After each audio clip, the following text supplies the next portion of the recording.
Bonjour à toutes et tous et bienvenue sur la chaîne YouTube Tutoriel SIG et Télédétection sous QGIS avec manuel et données libres.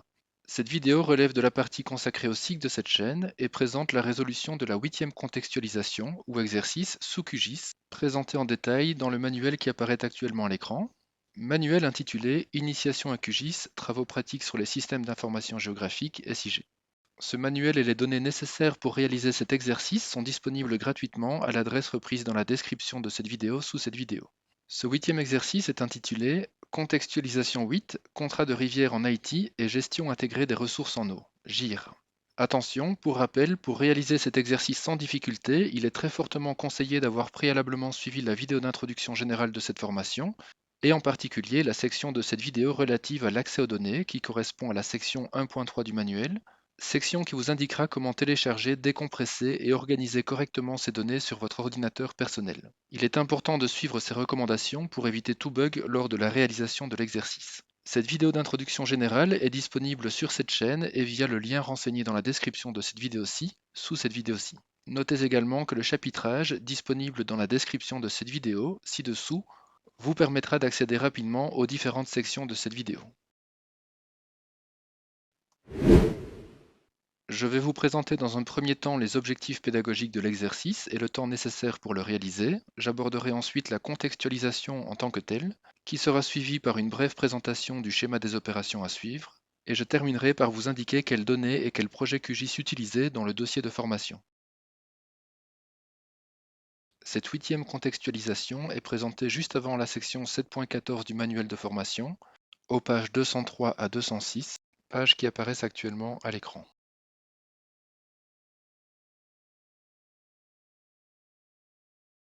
Les objectifs pédagogiques de cette contextualisation sont de vous familiariser avec les concepts et outils spatiaux de l'analyse hydrologique à travers une étude de cas simple, la délimitation d'un bassin versant, et en particulier seront présentées une méthode d'acquisition d'un modèle numérique de terrain, ou MNT, c'est-à-dire un fichier au format raster qui va représenter le relief. Seront également brièvement présentés certains pré-traitements applicables à un MNT, et nous passerons plus de temps sur l'utilisation d'outils spécifiques à l'analyse hydrologique et à la réalisation d'une représentation 3D sur base du relief naturel.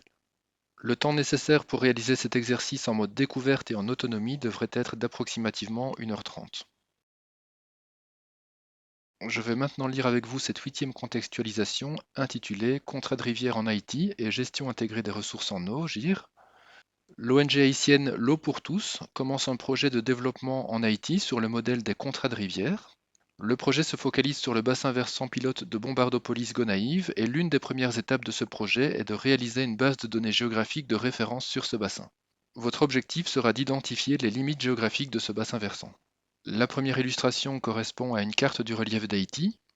La deuxième illustration correspond à une vue aérienne de la zone d'étude dans la partie nord d'Haïti. Et la troisième illustration correspond à une photo de la zone d'étude. Alors commençons peut-être par définir ce qu'est un bassin versant. Le concept de bassin versant est présenté à la figure 101 du manuel de formation, page 203.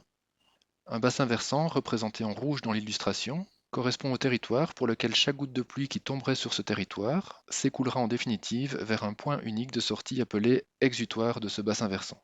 Dans cette illustration, nous voyons donc un paysage qui est représenté, dans lequel s'inscrit un réseau hydrographique, et nous pouvons identifier sur ce réseau hydrographique un point particulier, l'exutoire, à partir duquel le bassin versant pourra être délimité. Le bassin versant représenté en rouge sur cette illustration, défini par cet exutoire, correspondra donc à l'ensemble du territoire pour lequel chaque goutte de pluie qui tomberait sur ce territoire s'écoulera en définitive vers cet exutoire. La limite du bassin versant correspond également à ce que l'on appelle la ligne de partage des eaux ou la ligne de crête, c'est-à-dire qu'une goutte de pluie qui tomberait à ce niveau-ci va s'écouler dans le bassin versant, et une goutte de pluie qui tomberait à ce niveau-ci va s'écouler en dehors de ce bassin versant vers un autre bassin versant. La ligne de partage des eaux définit donc dans quel bassin versant l'eau va s'écouler.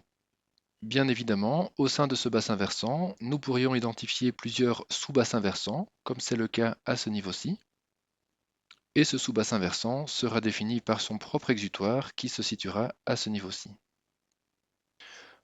Notez que le manuel de formation présente une contextualisation alternative à cet exercice, tel qu'affiché à l'écran. Il s'agit donc ici d'une mise en contexte différente de la contextualisation sur IT, qui a pour vocation de vous donner un autre exemple d'application de la chaîne de traitement qui est présentée dans cet exercice. Cette même chaîne de traitement pourrait donc également être utile lorsqu'une pollution est identifiée à un endroit du réseau hydrographique, dans ce cas-ci au point exutoire. Et si vous vouliez identifier la source de cette pollution, vous devriez dans un premier temps identifier l'ensemble des zones potentiellement contributrices à cette pollution, c'est-à-dire en fait délimiter le bassin versant contributeur de cet exutoire.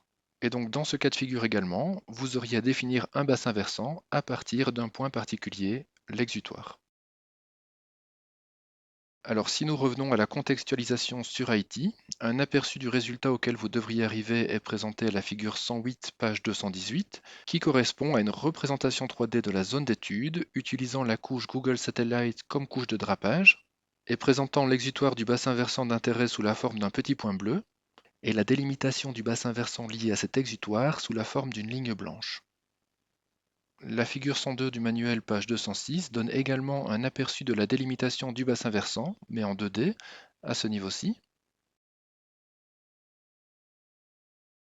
de même qu'une série de données intermédiaires produites par les outils d'analyse hydrologique que nous allons utiliser. Alors pour vous aider à y voir plus clair dans le cheminement technique à suivre pour atteindre l'objectif de cet exercice, le schéma des opérations à réaliser est repris à la figure 103, page 208 du manuel, et présente sur fond jaune le processus d'acquisition de la donnée initiale utilisée dans cet exercice, un modèle numérique de terrain, ou MNT, sur fond mauve les opérations à réaliser, et sur fond gris les données ou informations résultant de traitements dans QGIS et d'autres données à utiliser dans l'exercice. Vous pouvez éventuellement prendre quelques secondes ou minutes pour prendre connaissance de manière plus détaillée de ce schéma, mais vous pouvez également vous laisser guider par les indications de cette vidéo ou du manuel et consulter le schéma de temps à autre, au besoin, si à un moment vous vous sentez un peu perdu par rapport au fil conducteur de l'exercice et que vous désirez replacer une opération particulière dans la logique globale de l'exercice.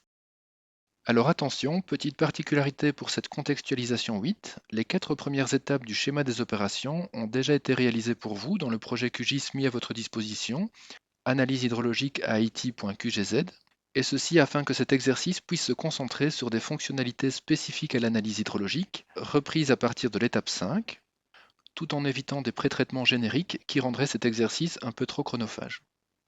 Vous devrez donc commencer les manipulations techniques à l'étape 5 de ce schéma. Cependant, afin de vous permettre de bien comprendre l'ensemble de la démarche méthodologique, les 4 premières étapes seront brièvement commentées dans cette vidéo, mais donc elles ne nécessiteront aucune action de votre part. Les personnes intéressées trouveront plus d'informations sur ces étapes dans le manuel de formation. Alors les données à utiliser pour cet exercice sont disponibles dans le dossier Initiation SIG QGIS ACE, Données, dossier 8 Analyse hydrologique. Alors attention, avant d'ouvrir votre projet QGIS, veuillez prendre en considération la remarque qui apparaît à ce niveau-ci dans le manuel de formation. Et en particulier, si vous travaillez avec une ancienne version de QGIS, par exemple QGIS 3.10, vous devrez ouvrir le projet QGIS avec le programme QGIS Desktop 8 GRASS. Donc il se peut, si vous travaillez avec une ancienne version de QGIS, que vous ayez cette application qui soit installée sur votre ordinateur. Si c'est le cas, utilisez-la. Mais pour la plupart d'entre vous, vous travaillez très certainement avec une version récente de QGIS, par exemple la version 3.34 ou supérieure.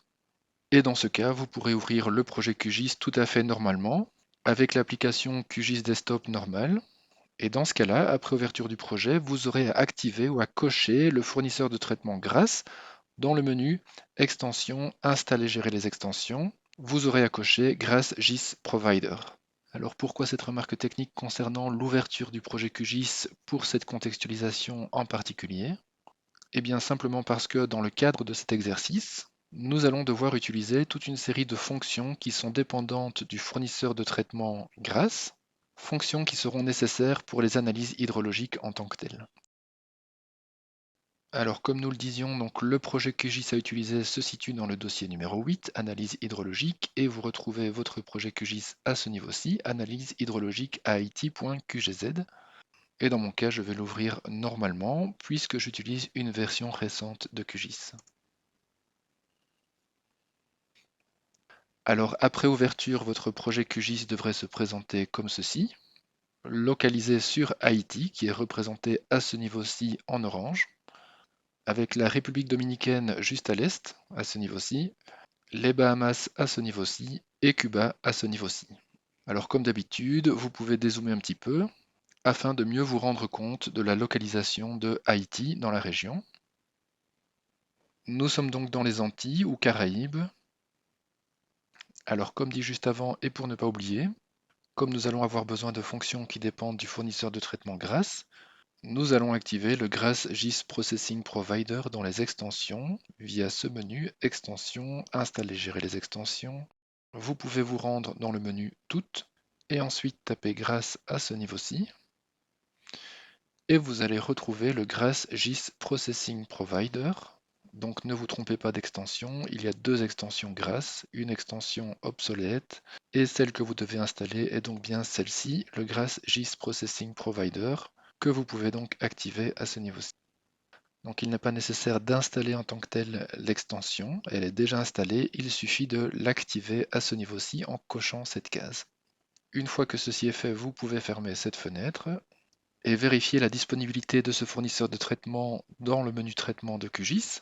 Nous allons donc nous rendre dans le menu traitement, boîte à outils, et à ce niveau-ci, vous pouvez aller voir tout en bas du panneau, et le fournisseur de traitement GRAS devrait être disponible à ce niveau-ci. Vous pouvez éventuellement prendre quelques secondes pour explorer les différentes fonctions qui sont disponibles via ce fournisseur de traitement, et vous allez voir qu'un grand nombre de fonctions est disponible via GRAS, tant pour travailler sur de l'imagerie, que sur des rasters, ou encore spécifiquement sur des vecteurs. Nous n'avons pas tout de suite besoin de ces outils de traitement qui dépendent de GRAS, nous pouvons donc pour le moment fermer ce panneau. Nous y reviendrons tout à l'heure, et nous pouvons découvrir les données qui sont mises à notre disposition. Alors, outre la délimitation du pays Haïti, reprise en orange à ce niveau-ci, nous avons une donnée raster à ce niveau-ci, qui correspond à un modèle numérique de terrain sur Haïti, exprimé dans le système de coordonnées de référence WGS 84 UTM 18 Nord. Donc c'est un système de coordonnées projetées adapté à la zone d'étude. Et ce modèle numérique de terrain a une résolution spatiale de 30 mètres. Donc cette image va représenter le relief naturel de la zone d'étude et nous pouvons zoomer sur cette donnée via un clic droit sur la couche, zoomer sur là où les couches. Et voici à quoi ressemble donc ce modèle numérique de terrain de plus près. Nous pouvons zoomer davantage, simplement pour nous rendre compte de la résolution spatiale de ce MNT, avec, comme vous le voyez à ce niveau-ci, les pixels de ce raster, qui ont une taille de l'ordre de 30 mètres. Si on prend l'outil de mesure, on va voir que la taille correspond à 30 mètres. Je peux rezoomer sur l'ensemble de l'étendue de cette couche, et selon la légende, comme vous le voyez à ce niveau-ci, au plus le mauve sera foncé, au plus l'altitude sera élevée, avec une altitude maximale dans ce cas-ci de 630 mètres. Alors vous pouvez prendre quelques secondes pour essayer de comprendre visuellement la configuration en termes de relief de la zone d'étude. Et vous voyez au niveau des couleurs plus claires les zones de faible altitude, par exemple à ce niveau-ci ou encore à ce niveau-ci. Nous pouvons identifier les zones de sommet à ce niveau-ci et à ce niveau-ci par exemple. L'eau aura bien évidemment tendance à s'accumuler dans les zones de plus faible altitude, et à travers la visualisation de ce modèle numérique de terrain, nous avons déjà une idée de la configuration du réseau hydrographique potentiel de la zone d'étude, avec probablement à ce niveau-ci un cours d'eau qui apparaîtra, de même qu'à ce niveau-ci. Alors nous avons une autre donnée qui est une donnée ponctuelle qui correspond à celle-ci, exutoire du bassin versant, également dans le système de coordonnées de référence WGS 84 UTM zone 18 Nord, et ce point correspond simplement à l'exutoire que nous allons considérer pour délimiter le bassin versant dans cette contextualisation. Alors petite remarque technique, lorsque nous travaillons dans QGIS avec plusieurs couches d'informations, comme c'est le cas à ce niveau-ci, avec un raster d'altitude et puis un vecteur de type point, il est toujours plus prudent que l'ensemble des données sur lesquelles vous travaillez soient exprimées dans le même système de coordonnées, afin d'augmenter la compatibilité entre les données et d'éviter certains bugs. Alors certaines fonctions de QGIS peuvent gérer des données qui sont exprimées dans des systèmes de coordonnées différents. D'autres fonctions nécessitent par contre que l'ensemble des données soient exprimées dans le même système de coordonnées et que cela soit le même système de coordonnées que le système de coordonnées du projet QGIS. Alors nous pouvons vérifier le système de coordonnées de ces différentes couches via un clic droit sur la couche Propriétés pour le raster d'altitude et dans l'onglet Source à ce niveau-ci, vous allez voir le système de coordonnées associé à cette couche d'information, c'est bien le UTM zone 18 Nord, EPSG 32618. Nous pouvons faire cette même vérification pour l'exutoire. Clic droit, propriété, source, et nous avons bien l'UTM zone 18 Nord.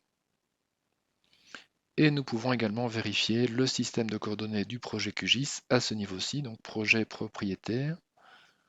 Et dans l'onglet SCR, nous allons voir que c'est bien le système UTM zone 18 Nord qui est utilisé pour ce projet et que la zone de validité de ce système de coordonnées couvre bien notre zone d'étude à ce niveau-ci, comme vous le voyez.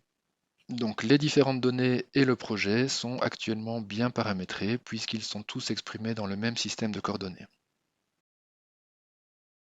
Alors si nous revenons au schéma des opérations, comme je vous le disais tout à l'heure, les 4 premières étapes de ce schéma ont déjà été réalisées pour vous, puisque vous avez actuellement un projet QGIS correctement paramétré avec un MNT qui a été pré-traité. Mais donc je vais rapidement commenter ces 4 premières étapes. La première étape correspondant à l'acquisition du modèle numérique de terrain, sa recherche sur un site web et son téléchargement.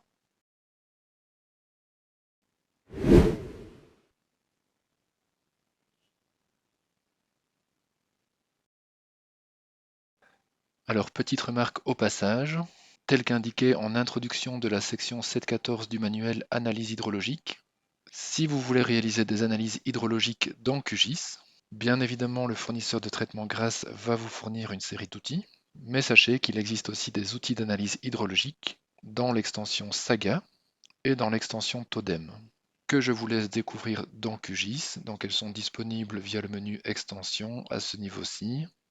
Et vous pourriez par exemple rechercher Saga à ce niveau-ci, avec à ce niveau-ci une série de consignes d'installation spécifiques que je vous conseille de suivre si vous êtes intéressé par l'utilisation de cette extension. Mais dans le cadre de cet exercice, nous n'en aurons pas besoin. Je mentionnais ces extensions à titre d'information uniquement. Alors dans le cadre de cette contextualisation pour délimiter un bassin versant, nous allons utiliser une méthode particulière, mais notez qu'il existe d'autres méthodes qui pourraient être utilisées pour délimiter un bassin versant. La première étape correspond donc à l'acquisition d'un modèle numérique de terrain.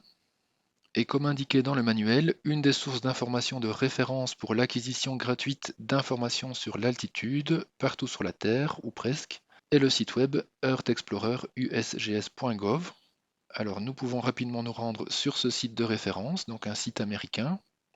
Donc voici à quoi ressemble l'interface de ce site web, avec une interface géographique à ce niveau-ci, qui vous permettra donc de vous déplacer sur la Terre entière. Et dans notre cas, imaginons que nous voulions télécharger un modèle numérique de terrain sur la partie nord d'Haïti à ce niveau-ci.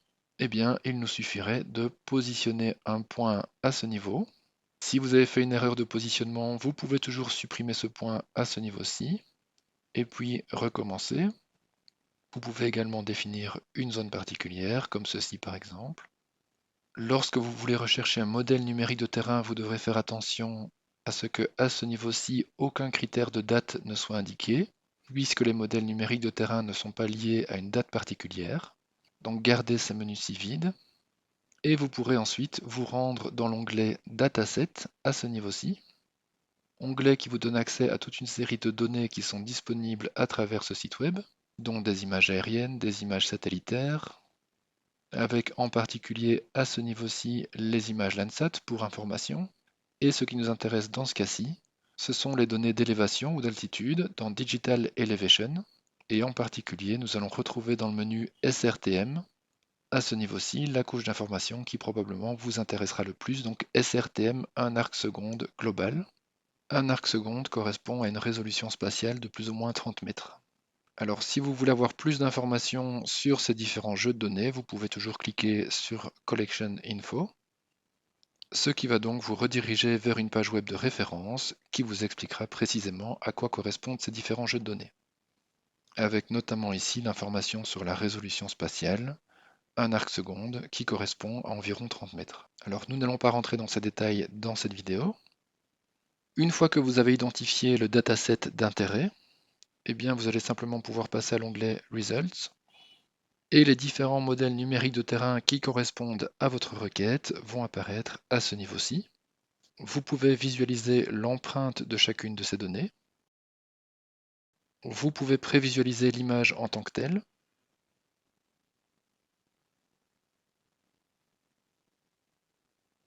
Et vous voyez que dans ce cas-ci, notre zone d'étude est couverte par deux tuiles de MNT, qu'il faudrait donc télécharger toutes les deux, pour ensuite les fusionner dans QGIS par exemple, pour avoir une seule image d'altitude qui couvrirait l'ensemble de la zone d'intérêt.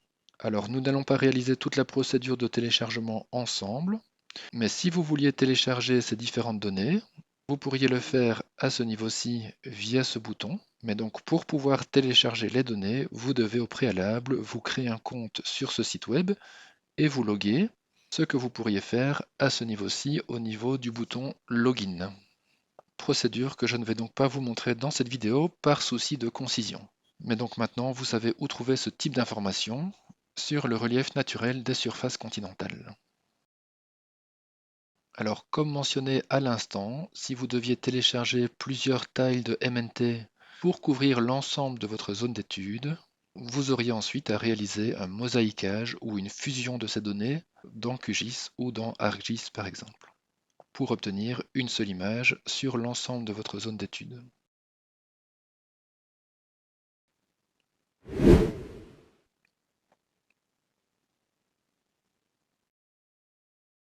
Alors, si nous revenons au schéma des opérations, la deuxième étape est la préparation d'un projet QGIS, en faisant particulièrement attention au fait d'utiliser un système de coordonnées projetées dans le projet, qui sera nécessaire pour le bon fonctionnement de certains outils de géotraitement que nous allons utiliser. La deuxième étape correspond donc à la préparation du projet QGIS. Donc, il vous suffit d'ouvrir un nouveau projet QGIS et de faire en particulier attention à la gestion des systèmes de coordonnées, du projet et des différentes données utilisées dans ce projet, comme déjà expliqué, et dans le cadre du projet QGIS que nous allons utiliser sur IT. Comme déjà dit, le système de coordonnées que nous allons utiliser est le WGS 84 UTM Zone 18 Nord, EPG 32618. On vous explique de manière plus détaillée dans le manuel de formation, à ce niveau-ci, donc à la section 2, pourquoi il est préférable que le projet QGIS et tous les fichiers utilisés dans ce projet soient tous exprimés dans le même système de coordonnées de référence. Les personnes intéressées pourront donc lire les informations à ce propos à la page 209 du manuel.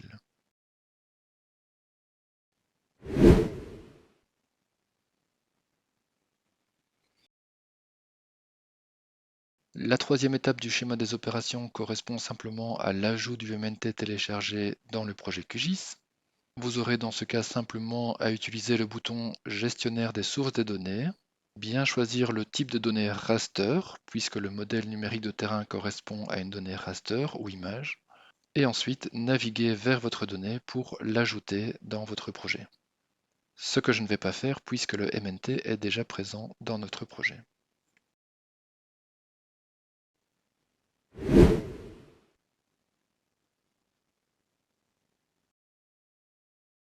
Alors la quatrième étape du schéma des opérations correspond à une série de pré-traitements optionnels du MNT.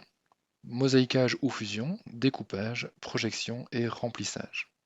Ces différentes étapes sont également renseignées à ce niveau-ci. Alors nous avons déjà mentionné le mosaïquage ou la fusion de différentes tiles de MNT. Lorsque la zone à étudier est couverte par plusieurs fichiers MNT, la fonction de mosaïquage ou de fusion sera disponible dans raster divers fusionnés. À ce niveau-ci dans QGIS, raster, miscellaneous et fusion à ce niveau-ci. Un autre pré-traitement pourrait consister en un découpage spatial, en anglais clip, afin de réduire l'étendue spatiale du MNT sur la zone d'étude qui vous intéresse. L'outil à utiliser dans ce cas-là serait raster extraction, découper un raster selon une emprise, raster extraction, découper un raster selon une emprise. Vous pourriez également projeter le MNT dans un système de coordonnées projetées adéquat par rapport à votre cas d'étude particulier. Dans ce cas-là, vous pourriez utiliser la fonction qui est disponible dans la boîte à outils de traitement GEDAL projection raster projection warp, que vous pouvez retrouver facilement en tapant warp à ce niveau-ci, projection warp. Fonction qui est également disponible à ce niveau-ci, projection warp, dans le menu raster. Et vous pourriez également procéder à ce qu'on appelle un remplissage, en anglais fill. Il s'agit en fait de remplacer les pixels sans données ou les no data pixels dans le modèle numérique de terrain par une technique d'interpolation qui va calculer les valeurs manquantes à partir des pixels avoisinants. Et typiquement la fonction que vous pourriez utiliser pour ce faire, c'est la fonction r.fillNulls que vous allez retrouver à ce niveau-ci, r.fillNulls, remplir les données manquantes. Donc toutes ces étapes de pré-traitement sont optionnelles et dans le cadre de cet exercice, elles ont déjà été faites pour vous.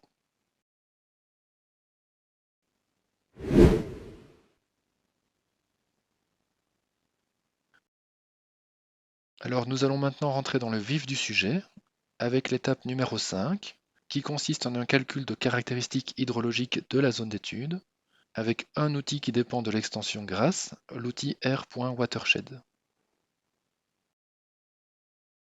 Alors veuillez noter que la délimitation du bassin versant en tant que tel correspond à l'étape 7 avec l'obtention à ce niveau-ci des limites du bassin versant. L'identification des limites de bassin versant pourra se faire grâce à la fonction r.water.outlet, qui est également une fonction qui dépend de GRASS, et cette fonction r.water.outlet, pour pouvoir produire les limites de bassin versant, aura besoin de deux inputs, d'une part un raster de direction des écoulements, ou direction des flux, en anglais on parlera de drainage ou flow direction, nous verrons tout à l'heure en quoi consiste ce raster de direction des écoulements, et d'autre part, l'outil r.water.outlet aura besoin que l'exutoire soit positionné dans une zone d'accumulation d'eau, une dépression du relief, et ces zones sont identifiées grâce à un raster d'accumulation des écoulements qui permettra de facilement visualiser la position de l'exutoire d'intérêt et d'en identifier les coordonnées x et y précises. Alors ces deux rasters de direction des écoulements et d'accumulation des écoulements sont produits dans QGIS grâce à la fonction r.watershed. Nous allons donc maintenant utiliser cette fonction r.watershed. Alors l'utilisation de cette fonction r.watershed est documentée dans le manuel de formation à la section 5, page 210. Et vous trouverez notamment à ce niveau-ci un lien qui va vous renvoyer vers la documentation officielle de cette fonction, qui ressemble donc à ceci, où chaque paramètre de la fonction est décrit de manière détaillée. Et nous allons maintenant utiliser cette fonction r.watershed comme documenté dans le manuel de formation. Alors nous allons retrouver cette fonction dans le menu traitement, boîte à outils de traitement, et nous allons simplement taper le nom de cette fonction à ce niveau-ci, ce qui nous permet de trouver facilement la fonction r.watershed, que vous pouvez ouvrir. Alors voici à quoi ressemble donc l'interface de cette fonction que vous allez devoir paramétrer correctement. Nous n'allons pas décrire cette fonction de manière détaillée, nous allons nous contenter de réaliser le paramétrage qui permettra de produire les rasters qui nous intéressent. Alors bien évidemment, dans un premier temps, vous devez spécifier le raster d'élévation ou d'altitude à partir duquel vous voulez travailler. Donc dans notre cas, un seul raster d'altitude est disponible, le raster altitude IT. Nous pouvons donc le choisir. Nous allons laisser un grand nombre de paramètres par défaut, donc nous allons laisser ces paramètres vides. Par contre, nous allons à ce niveau-ci spécifier une valeur de 10.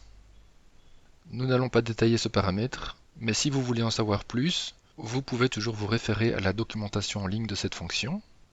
Vous pouvez ensuite descendre dans les paramètres de cette fonction pour arriver à ce niveau-ci au nombre de cellules qui drainent à travers chaque cellule. C'est le menu qui va vous permettre de produire le raster d'accumulation qui nous intéresse.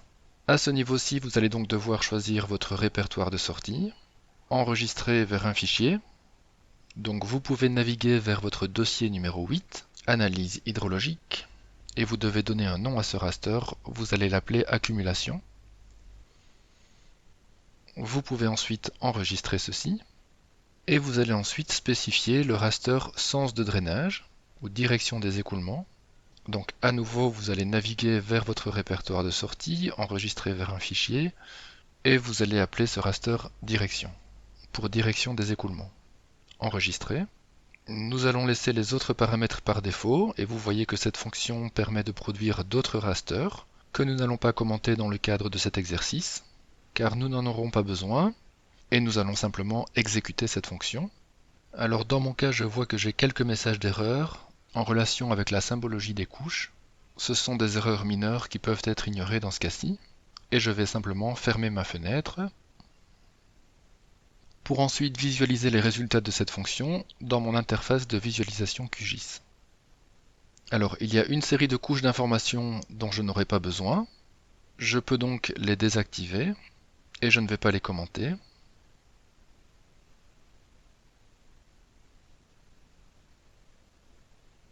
Et je vais me concentrer sur les deux rasters qui m'intéressent, à savoir le raster de direction des écoulements et le raster d'accumulation des écoulements. Commençons par le raster de direction des écoulements. Alors afin de bien comprendre à quoi correspond ce raster de direction des écoulements, nous allons nous référer à cette figure qui est présente dans le manuel de formation, à la page 211. Les pixels de ce raster d'écoulement vont prendre des valeurs qui vont varier entre 1 et 8, comme vous le voyez à ce niveau-ci. Et ces valeurs, qui varient de 1 à 8, servent en fait à encoder la direction de l'écoulement. Donc si nous considérons ce pixel-ci du raster d'écoulement, si ce pixel a une valeur de 8, l'écoulement va donc se faire vers l'est. Si ce pixel a une valeur de 4, l'écoulement va se faire vers l'ouest. Et ainsi de suite. Si le pixel a une valeur de 2, l'écoulement va se faire vers le nord. Et si le pixel a une valeur de 6, l'écoulement va se faire vers le sud. Vous avez maintenant compris le principe de ce raster de direction des écoulements. Et évidemment, dans QGIS, chaque valeur de pixel sera associée à une couleur particulière.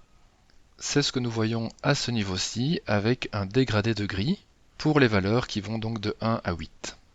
Alors bien que ce n'est pas nécessaire, nous pourrions éventuellement modifier la symbologie de ce raster de direction. Propriété, symbologie. Nous prenons le type de rendu pseudo-couleur à bande unique. Nous avons une seule bande d'information qui correspond au raster d'écoulement et nous allons lui associer des couleurs artificielles. Alors les valeurs varient entre 1 et 8 et nous pouvons choisir une palette de couleurs à ce niveau-ci. Par exemple, spectrale, celle-ci. Et nous pouvons ensuite valider cette nouvelle symbologie. Voilà, ceci rend le raster de direction des écoulements un peu plus facilement compréhensible, visuellement parlant. Et si nous zoomons sur une zone de ce raster, par exemple à ce niveau-ci, eh bien les pixels en bleu foncé, qui correspondent à une valeur de 8, correspondent à des pixels pour lesquels l'écoulement va se diriger vers l'est. Donc la direction de l'écoulement des pixels bleu foncé, ce sera donc vers l'est. Si nous prenons les pixels qui ont une valeur de 1, cela correspond à une direction d'écoulement vers le nord-est, et donc tous les pixels qui sont repris en rouge à ce niveau-ci auront une direction d'écoulement vers le nord-est. Voilà, je pense que vous avez maintenant compris comment interpréter ce raster de direction des écoulements. Et nous allons ensuite pouvoir nous concentrer sur le raster d'accumulation des écoulements qui est repris à ce niveau-ci. Alors il se peut que la symbologie par défaut de ce raster d'accumulation dans votre projet QGIS personnel ne soit pas exactement la même que dans mon projet, et qu'il vous soit difficile de visualiser correctement ce raster d'accumulation des écoulements dans votre interface personnelle. Alors si la symbologie de ce raster d'accumulation n'est pas satisfaisante sur votre ordinateur, vous pouvez toujours essayer de modifier sa symbologie via, comme d'habitude, un clic droit Propriétés symbologie. Alors voici à quoi ressemble la symbologie par défaut dans mon cas personnel. Remarquez que concernant la symbologie de ce raster d'accumulation des écoulements, en cas de problème de visualisation sur votre ordinateur personnel, on vous donne dans le manuel de formation à la page 211 et 212 quelques conseils pour tenter d'arriver à une symbologie satisfaisante. Alors nous allons maintenant essayer de comprendre à quoi correspond ce raster d'accumulation des écoulements. Et si nous nous référons à la documentation en ligne pour la fonction r.watershed, nous voyons que le raster d'accumulation est défini comme ceci, le nombre de cellules qui s'écoulent à travers chaque cellule. Alors qu'est-ce que ça veut dire concrètement? Nous pouvons zoomer sur une zone de notre raster d'accumulation. Alors si nous prenons l'outil identification, après avoir activé la couche accumulation, et que nous cliquons sur un pixel de ce raster d'accumulation, par exemple à ce niveau-ci, nous voyons que la valeur de ce pixel est de 172 450, ce qui signifie qu'il y a 172 450 pixels en amont de ce pixel, dont l'écoulement va in fine passer par ce pixel. Si nous prenons ce pixel-ci, nous voyons que sa valeur est de 855, ce qui signifie qu'il y a 855 pixels en amont de ce pixel, dont l'écoulement va in fine passer par ce pixel-ci. Donc c'est-à-dire qu'il y a 855 pixels au total, pour lesquels, si une goutte d'eau tombe dans cette zone, cette eau va donc s'écouler, rejoindre les zones d'accumulation plus importantes et passer in fine par ce pixel-ci. Il y a donc 855 pixels en amont de ce pixel-ci. Et enfin, si nous prenons par exemple ce pixel-ci, eh bien nous voyons qu'il y a un seul pixel en amont de ce pixel. Nous aurons donc dans ce cas-ci une accumulation d'eau très très faible, alors qu'à ce niveau-ci, nous aurons des zones d'accumulation d'eau très très importantes. Et comme vous le voyez sur cette image, les zones d'accumulation d'eau plus importantes correspondent à la localisation du réseau hydrographique potentiel, c'est-à-dire des zones dans lesquelles des ruisseaux ou des rivières pourraient apparaître. Si nous dézoomons, nous voyons donc apparaître le réseau hydrographique potentiel de la zone d'étude, avec, comme vous le voyez par exemple à ce niveau-ci, ou encore à ce niveau-ci, des zones d'accumulation d'eau plus importantes, qui vont correspondre à la localisation des rivières les plus importantes de la zone d'étude. A l'inverse, nous avons des zones où l'accumulation est très très faible, par exemple à ce niveau-ci.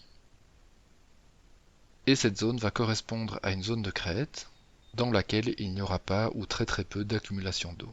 Alors la visualisation de ce raster d'accumulation d'eau nous permet de déjà nous faire une idée assez claire de la délimitation des différents bassins versants de la zone d'étude, avec par exemple un bassin versant qui sera organisé autour de cette rivière principale-ci, avec ses différents affluents à ce niveau-ci.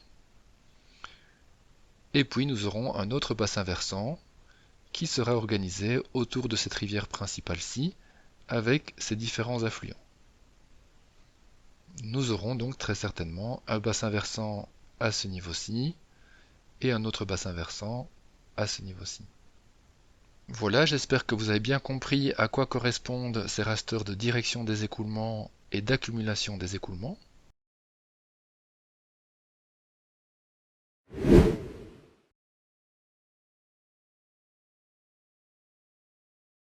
Si nous revenons au schéma des opérations, pour rappel, nous avons donc le raster de direction des écoulements à ce niveau-ci et le raster d'accumulation des écoulements à ce niveau-ci. Et ce raster d'accumulation des écoulements va être utile dans le cadre de cet exercice afin de visualiser et de positionner correctement l'exutoire du bassin versant que nous devons délimiter, puisque cet exutoire doit se trouver dans une zone d'accumulation des écoulements. Alors cas particulier, dans le cadre de cet exercice, la position de l'exutoire a déjà été identifiée pour vous. Alors nous pouvons faire repasser cet exutoire du bassin versant au-dessus des couches raster afin de visualiser correctement la position de cet exutoire dans notre interface de visualisation. Et dans notre cas, nous voyons donc que l'exutoire se situe à ce niveau-ci. Nous pouvons zoomer sur la zone d'intérêt. Et nous voyons que cet exutoire se situe bien dans une zone d'accumulation des écoulements importante. Alors, si cette information sur le positionnement de l'exutoire d'intérêt ne vous avait pas été donnée, pour trouver la position de l'exutoire, vous auriez dû zoomer sur la zone d'intérêt et simplement positionner votre curseur sur une zone d'accumulation importante pour laquelle vous allez pouvoir retrouver les coordonnées géographiques à ce niveau-ci. Et donc pour identifier les coordonnées géographiques de cet exutoire, vous pouvez simplement positionner votre curseur dans cette zone d'accumulation importante. Alors que l'exutoire soit positionné un peu plus en amont ou un peu plus en aval, ça ne va pas changer grand-chose au niveau de la délimitation de votre bassin versant. Par contre, si vous identifiez comme position de l'exutoire un pixel à ce niveau-ci ou à ce niveau-ci, eh bien ceci va complètement changer l'analyse, puisque le bassin versant de ce pixel-ci, par exemple, correspondra à l'ensemble des points en amont de ce pixel, ce qui va probablement correspondre à un tout petit groupe de pixels dans cette zone-ci. ce qui ne correspond évidemment pas du tout à l'objectif de l'exercice, qui est donc dans ce cas-ci de délimiter un bassin versant par rapport à un exutoire qui est positionné dans une zone d'accumulation importante. Si nous revenons au schéma des opérations, nous voyons que cette étape 6, de la visualisation de l'exutoire dans une zone d'accumulation d'eau importante, nous permet finalement d'identifier les coordonnées XY précises de l'exutoire. Ces coordonnées précises sont également reprises à la section 6, identification de la position de l'exutoire cible. À ce niveau-ci, vous avez le X, donc la longitude, et le Y, la latitude, exprimée en mètres dans ce cas-ci, dans le système de coordonnées UTM zone 18 Nord.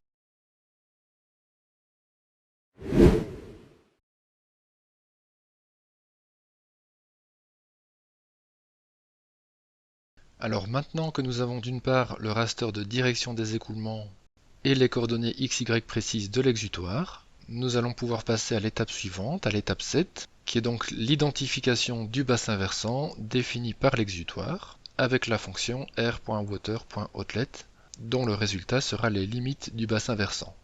Nous allons donc dans QGIS utiliser cette fonction r.water.outlet qui est disponible dans le menu traitement boîte à outils. Vous pouvez taper à ce niveau-ci le nom de la fonction r.water.outlet, fonction que vous trouvez facilement à ce niveau-ci, que vous pouvez ouvrir, et vous allez ensuite devoir paramétrer cette fonction comme d'habitude, avec, comme vous le voyez, à ce niveau-ci, comme input de la fonction, le raster de direction des écoulements, que vous avez calculé à l'étape précédente. C'est donc le raster de direction des écoulements que vous allez choisir à ce niveau-ci. Et vous allez devoir spécifier à ce niveau-ci les coordonnées du point de sortie, c'est-à-dire de l'exutoire, dans le système de coordonnées dans lequel nous travaillons, le 32618. Alors à ce niveau-ci, vous avez deux possibilités. Soit vous reprenez les coordonnées géographiques de la position de l'exutoire, qui ont donc été identifiées à l'étape précédente, et qui sont reprises dans le manuel de formation à ce niveau-ci, page 213. Une autre possibilité interactive est d'identifier ces coordonnées à l'aide de ce bouton-ci. Alors, lorsque vous cliquez sur ce bouton, l'interface de paramétrisation de la fonction disparaît, et vous avez un curseur qui va donc vous permettre d'identifier de manière interactive les coordonnées de l'exutoire. Alors, pour pouvoir le faire précisément, je vais donc devoir zoomer sur la zone qui m'intéresse, suffisamment que pour avoir une précision au pixel près. Je vais donc reprendre ici l'interface de cette fonction, je réactive ce bouton coordonnées du point de sortie, et je vais simplement cliquer à ce niveau-ci sur la position de l'exutoire, ce qui va automatiquement encoder les coordonnées géographiques de l'exutoire à ce niveau-ci. Le X et ensuite le Y, séparés par une virgule dans mon cas. Vous allez ensuite laisser les autres paramètres par défaut, et à ce niveau-ci, au niveau du paramètre bassin, vous allez pouvoir spécifier le répertoire de sortie de cette fonction. Nous allons évidemment travailler dans le dossier numéro 8, analyse hydrologique, et vous allez pouvoir nommer votre raster de sortie bassin, enregistrer ceci, et exécuter la fonction. Voilà, la fonction s'est exécutée assez rapidement, vous pouvez donc fermer cette interface. Vous voyez que le raster bassin est venu s'ajouter dans votre interface à ce niveau-ci, et vous pouvez zoomer sur l'ensemble de l'étendue de ce raster via un clic droit, zoomer sur l'allée couche,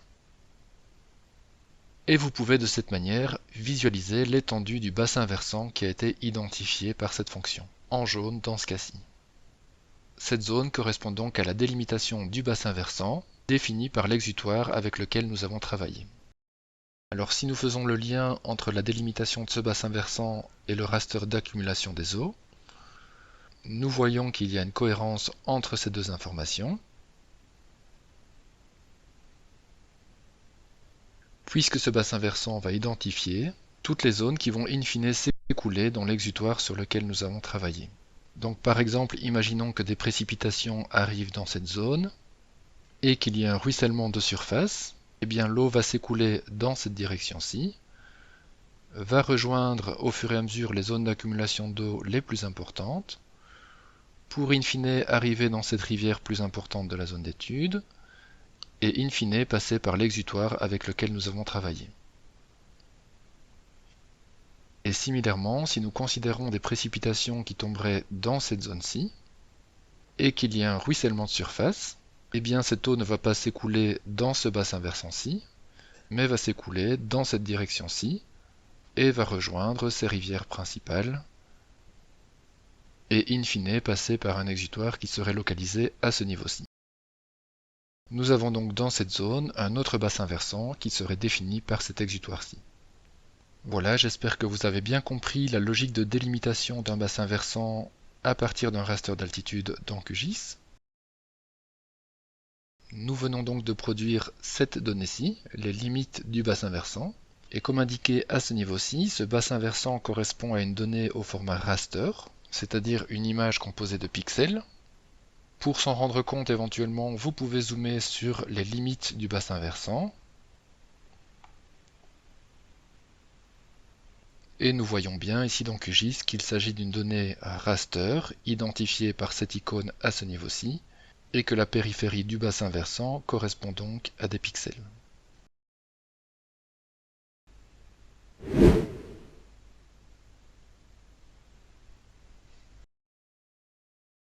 Alors la 8e étape du schéma des opérations correspond à l'étape de vectorialisation des limites du bassin versant, c'est-à-dire que nous allons passer du format raster au format vecteur grâce à l'outil qui s'appelle polygoniser raster vers vecteur. Cette étape va donc nous permettre de produire des limites de bassin versant au format vectoriel et plus particulièrement sous la forme d'un polygone. Ce format vectoriel nous permettra de pouvoir superposer plus facilement les limites de bassin versant avec d'autres couches d'informations. Ceci permettra la visualisation plus confortable des limites de bassin versant que nous pourrons superposer à d'autres données au format raster par exemple. Actuellement, nous voyons que si la couche bassin versant est visualisée dans QGIS, étant donné que cette donnée est au format raster, ceci ne nous permet pas de visualiser ce qu'il y aurait à l'intérieur de ce bassin versant.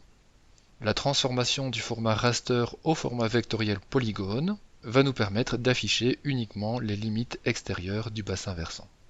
Alors la fonction à utiliser dans QGIS pour réaliser cette polygonisation se trouve dans le menu raster, conversion polygonisée, à ce niveau-ci, raster vers vecteur, et vous allez donc devoir simplement paramétrer cette fonction correctement. La couche source à polygoniser est donc bien dans notre cas la couche bassin. Vous pouvez laisser ces paramètres par défaut, et à ce niveau-ci, au niveau de vectoriser, vous allez devoir spécifier votre répertoire de sortie, enregistrer vers un fichier, dossier numéro 8, et vous pouvez donner un nom à votre couche de sortie, dans ce cas-ci, bassin polygone. Vous enregistrez et vous exécutez cette fonction. Voilà qui est fait, vous pouvez fermer cette fonction. Et vous avez donc dans votre interface QGIS une nouvelle couche d'information qui s'appelle bassin polygone, qui correspond à une couche vectorielle au format polygone. Et afin de pouvoir visualiser simultanément les limites extérieures du bassin versant et l'intérieur du bassin versant, vous allez pouvoir modifier la symbologie de cette couche. Clic droit, propriété, symbologie, et à ce niveau-ci, sur remplissage simple, vous allez pouvoir demander une couleur de remplissage transparente en modifiant ce paramètre comme ceci. Et éventuellement, vous pouvez épaissir quelque peu le contour du bassin versant à ce niveau-ci, par exemple en indiquant 0,4 comme épaisseur de contour. Vous validez. Vous pouvez également désactiver la couche raster bassin. Et pour une meilleure visualisation, vous pouvez également désactiver la couche accumulation. Et comme vous le voyez à ce niveau-ci, nous avons donc la limite du bassin versant qui est reprise sous la forme d'un trait noir.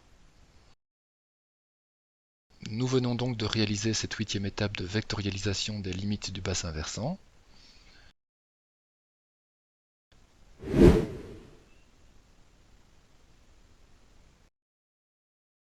Il nous reste donc une dernière étape pour terminer cet exercice. Cette étape correspond à une représentation 3D de la zone d'étude et en particulier des limites du bassin versant. Alors le manuel de formation, à la section 7.14.2, page 216, vous donne toute une série d'indications pour réaliser une représentation 3D du relief naturel dans QGIS, avec la présentation de deux outils en particulier qui peuvent être utilisés pour ce type de représentation 3D. L'outil Nouvelle Vue Cartographique 3D que nous allons utiliser dans le cadre de cet exercice, et l'outil QGIS 23GS que nous n'allons pas utiliser, mais qui présente l'avantage, par rapport à l'outil Nouvelle Vue Cartographique 3D, de permettre d'exporter des cartes 3D en format web pour produire des cartes interactives 3D pour Internet. Alors pour permettre une représentation plus jolie de la zone d'étude, vous pouvez dans un premier temps ajouter une couche de fond qui correspondrait aux images Google Satellite par exemple. Alors pour accéder à cette couche de fond Google Satellite, vous devez d'abord installer une extension qui s'appelle Quick Map Service. Vous pouvez simplement taper QMS à ce niveau-ci et installer donc cette extension. Dans mon cas, elle était déjà installée. Je vais donc simplement l'activer à ce niveau-ci. Après installation, cette extension est disponible dans le menu Internet, Quick Map Services. Et si vous utilisez cette extension pour la première fois, avant de pouvoir accéder à l'ensemble de services qui apparaissent ici à l'écran, vous devrez paramétrer cette extension à ce niveau-ci, dans les Settings. Et à ce niveau-ci, dans l'onglet More Services, vous devrez cliquer sur Get Contributed Pack. Voilà qui est fait. Et après avoir réglé ce paramétrage, vous devriez maintenant, en principe, avoir accès à l'ensemble des services de cette extension, et en particulier donc les images Google Satellite que vous pouvez donc activer à ce niveau-ci. Alors par défaut, les images Google Satellite vont venir s'ajouter tout en bas de votre panneau couche à ce niveau-ci. Et pour pouvoir visualiser cette couche de fond correctement, vous pouvez désactiver la couche Countries, Raster d'altitude Haïti et Haïti. Et de cette manière, vous pouvez donc visualiser la couche Google Satellite. Alors je vais rezoomer sur mon bassin versant. Vous voyez que la délimitation du bassin versant sous la forme d'un trait noir n'est pas extrêmement visible. Nous pouvons donc modifier cette symbologie afin de rendre les limites du bassin versant plus visibles dans la représentation 3D que nous allons faire. Et je vais donc demander à ce niveau-ci une largeur de trait plus importante. Je peux essayer avec 1 par exemple. Voilà ce qui paraît convenir à ce niveau-ci. Et vous pouvez également modifier la couleur et par exemple prendre du blanc. Voilà qui permet de rendre beaucoup plus visibles les limites de ce bassin versant. Et nous allons donc maintenant pouvoir réaliser la représentation 3D de la zone d'étude à l'aide de la fonction Nouvelle Vue Cartographique 3D que vous allez trouver dans le menu Vue, Vue 3D, Nouvelle Vue Cartographique 3D. Vous pouvez donc ouvrir cette interface qui apparaît comme ceci. Il faut parfois attendre un certain temps de chargement de l'image dans l'interface de la fonction.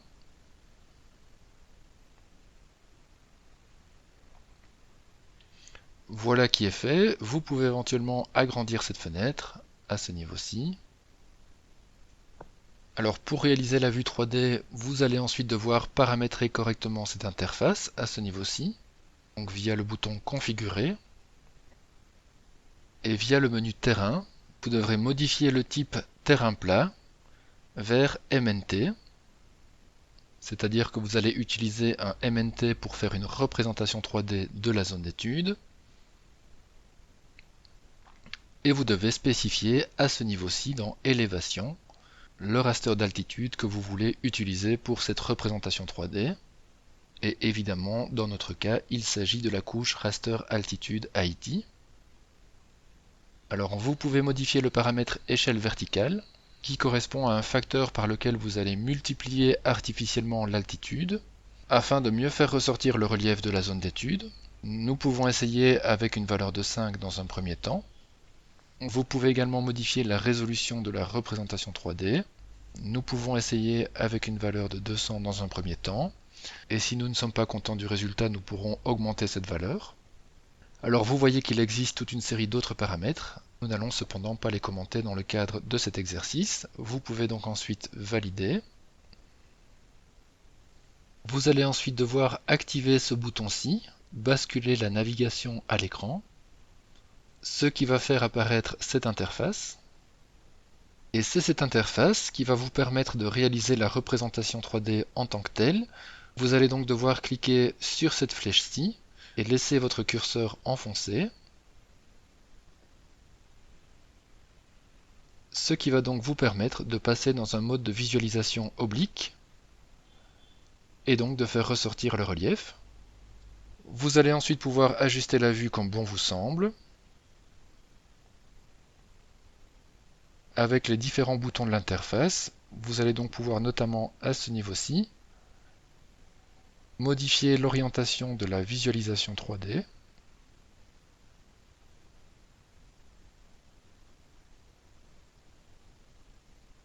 Vous déplacer de gauche à droite ou en avant et en arrière. Vous pourrez également, bien évidemment, zoomer ou dézoomer à l'aide de ces boutons-ci.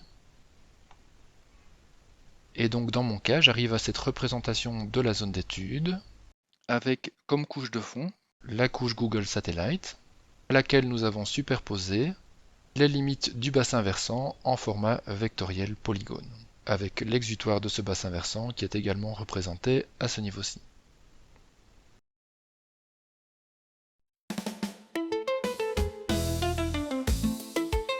Voilà, j'espère que vous avez pu atteindre les objectifs de cet exercice. Vous devriez maintenant être familiarisé avec quelques concepts et outils spatiaux de l'analyse hydrologique et de la représentation 3D dans un SIG. Et pour ma part, je vous dis à bientôt dans une autre vidéo.